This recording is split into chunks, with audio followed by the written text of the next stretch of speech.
কারো বউ হতে পারে, সে কি যোগ্যতা রাখে? যে বউ কিনা তার স্বামীর ইনকামের চিন্তা করে না, তার স্বামী কতটুকু দিতে পারবে সেই চিন্তা করে না, এরকম বউ দিয়ে কি হবে? একটা পুরুষ কতটা কষ্ট করে তার পরিবারকে ভালো রাখার জন্য।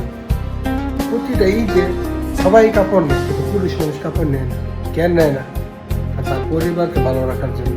তার কাছে টাকা থাকে না, সে তার পরিবারকে খুশি রাখতে পারলে তার ভালো লাগে, তার খুশি লাগে।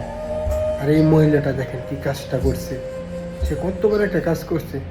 আসলে এরকম নারীদেরকে যদি টাকা না থাকে ব্যাংক থেকে বা কোনো দিকে লোন নিয়েও এই নারীদেরকে বিদায় করা আমার হিসেবে উচিত। আর যেই নারী কিনা স্বামীকেই বুঝে না, এরকম নারীদের কী লাভ, তাই না? আপনারা কি বলেন? অবশ্যই মতামত বলবেন, চুপ করে থাকেন না, কিছু বললেন।